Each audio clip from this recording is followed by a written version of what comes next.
Assalamualaikum warahmatullahi wabarakatuh.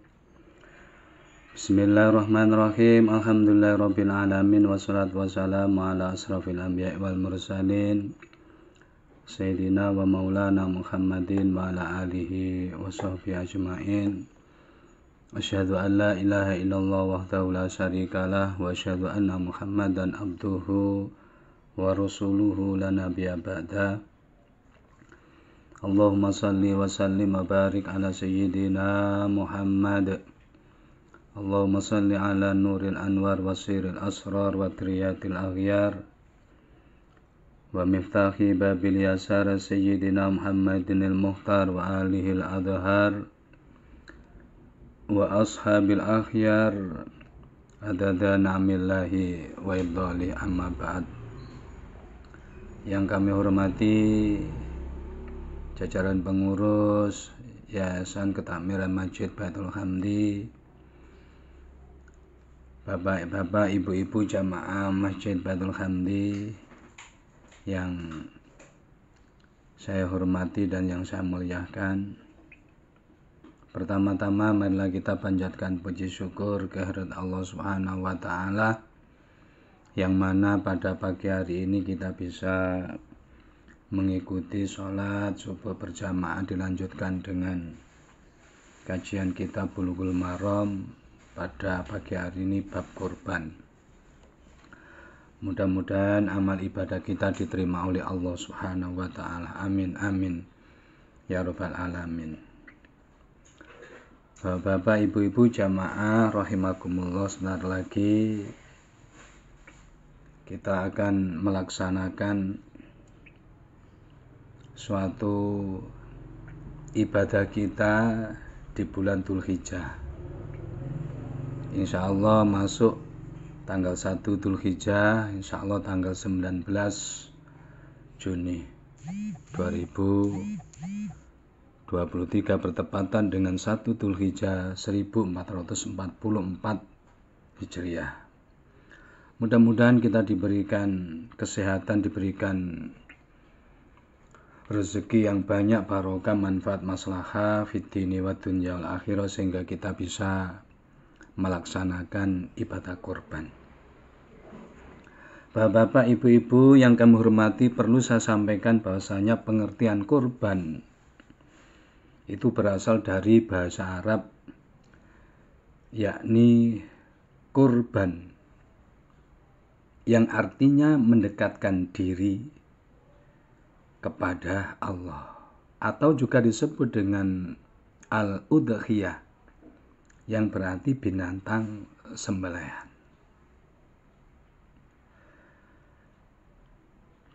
Bapak-bapak, ibu-ibu dan jamaah yang kami hormati, sebagaimana yang disampaikan oleh baginda Rasul Muhammad sallallahu alaihi wasallam, wa an Abi Hurairah radhiyallahu anhu qala Rasulullah sallallahu alaihi wasallam, man kana lahu sa'atan wa lam yudhah fala yaqrabanna musallana, rawahu Ahmad wa Ibnu Majah wa sahhahu al-Hakim, lakin raja'al a'immata ghairuhu. Dari Abu Hurairah radhiyallahu an, Rasulullah sallallahu alaihi wasallam bersabda, barang siapa mempunyai kemudahan untuk berkorban, namun ia belum berkorban, maka janganlah sekali-kali ia mendekati tempat sholat kami.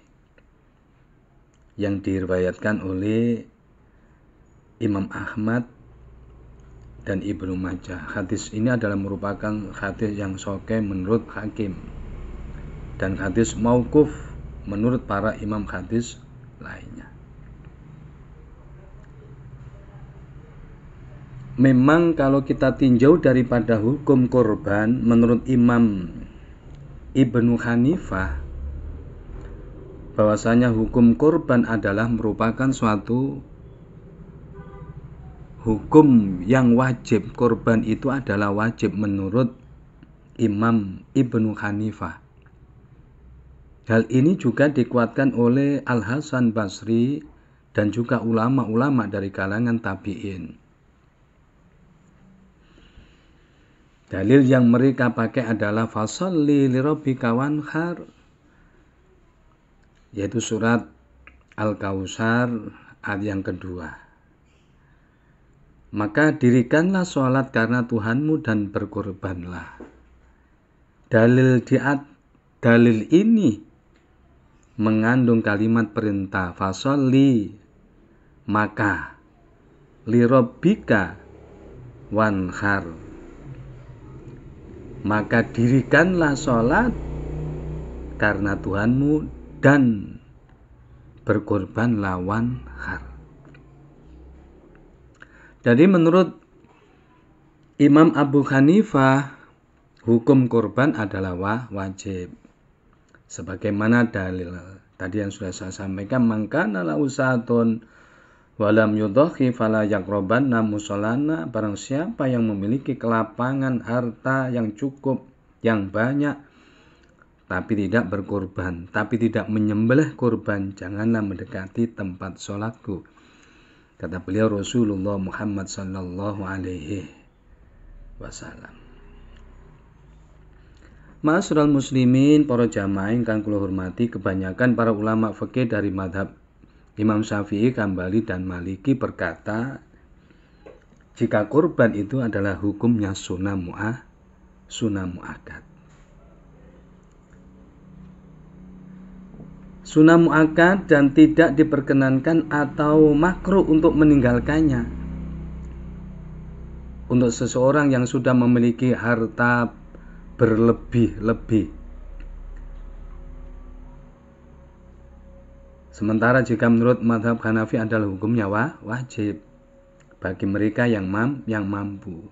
Ukurannya mampu dalam berkurban pada dasarnya sama dengan ukuran kemampuan dalam sodako, yakni memiliki kelebihan harta atau uang sesudah kebutuhan sandang, pangan, dan papan tercukupi,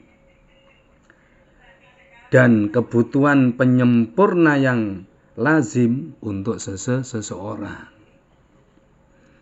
Kita kan sudah tercukupi, sudah punya pakaian yang bagus, sudah punya mobil, sudah punya rumah, apalagi yang belum, pesawat.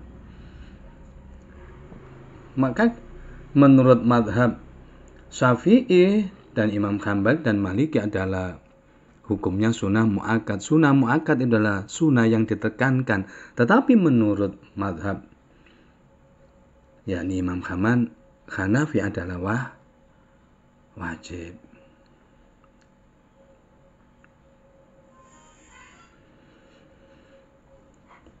Dalam hadis Rasulullah Shallallahu Alaihi Wasallam memang mengancam, dan ancaman itu tidaklah datang dari sesuatu yang meninggalkan kewajiban.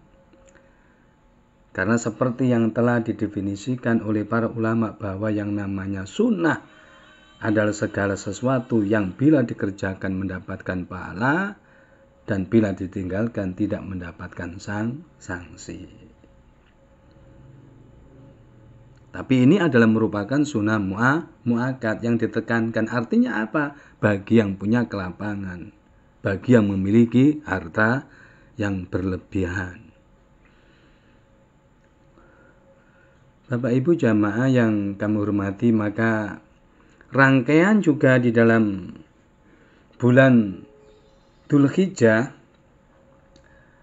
kita juga disunahkan untuk puasa yang namanya ada puasa tarwiyah dan ada puasa yaitu Arafah. Puasa adalah puasa adalah puasa sunnah yang dilaksanakan. Artinya apa? Puasa tarwiyah adalah puasa sunnah yang dilaksanakan pada hari yaitu tanggal 8 Dzulhijjah, atau puasa Arafah yang dilaksanakan pada tanggal 9 Dzulhijjah. Puasa ini sangat dianjurkan bagi orang-orang yang tidak menjalankan ibadah haji. Maka kita belum dipanggil oleh Allah untuk melaksanakan ibadah haji, disunahkan untuk puasa tarwiyah dan puasa Arafah. Keutamaan puasa Arafah: puasa hari Arafah dapat menghapuskan dosa 2 tahun yang telah lepas dan tahun yang akan datang. Sebagaimana puasa Asyura, yaitu pada tanggal 10 Muharram, menghapuskan dosa setahun.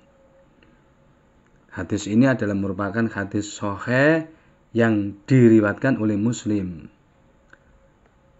Shauma yauma Arafah yaghfiru sunnataini madaini wa mustaqbalati wa shauma yauma Asyura wa yaqumu sunnata madiyah.